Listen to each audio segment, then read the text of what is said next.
ফ্ৰান্সৰ অৰ্থ সাহায্যৰে শোণিতপুৰ পশ্চিম বন সংমণ্ডলৰ অধীনত বালিপৰা সংৰক্ষিত বনাঞ্চলৰ ছটাইত স্থাপন কৰা হৈছে মূল্যৱান গছৰ এখন নাৰ্চাৰী।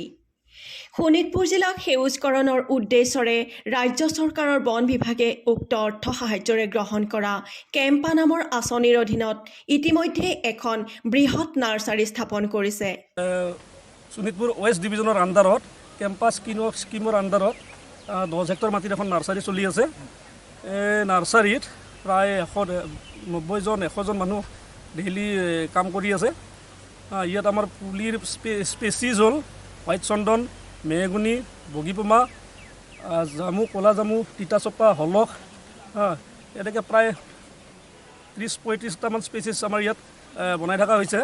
18 লাখৰ টাৰ্গেট আছিলে, 18 লাখৰ আমাৰ এনেই গছপুলি বনোৱাৰ হেৰি আছিলে, কিন্তু আমি ইয়াত 18 লাখ বৰ্তমান পাৰ কৰিলোৱে। আমি 25 লাখৰ টাৰ্গেট লৈছোঁ এতিয়া। উল্লেখ্য যে ফ্ৰান্সে অসমৰ জৈৱ বৈচিত্ৰ্য সুৰক্ষা আৰু সংৰক্ষণ তথা বন্যভূমিৰ সামগ্ৰিক উন্নয়নৰ বাবে আগবঢ়োৱা এই পুঁজিৰে ছটাইত কেম্পা চেণ্ট্ৰেল নাৰ্চাৰীৰ কাম আৰম্ভ কৰা বুলি জানিব পৰা গৈছে। 2023 বৰ্ষত ছেপ্টেম্বৰৰ প্ৰায় 10 হেক্টৰ ভূমিত স্থাপন কৰা নাৰ্চাৰীখনত প্ৰায় 18 লাখ বিভিন্ন প্ৰজাতিৰ মূল্যৱান গছপুলি প্ৰস্তুত কৰাৰ কাম আৰম্ভ কৰিছে। নাৰ্চাৰীখনত অগৰু, তিতাচপা, মেহগনি, ৰুদ্ৰাক্ষ, বৰহমথুৰি আদি মূল্যৱান গছপুলি প্ৰতিপালন কৰি থকা হৈছে।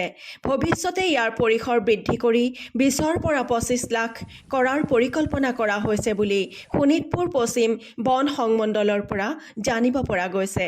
নিউজ ডেস্ক ৰিপৰ্ট, গণসংযোগ।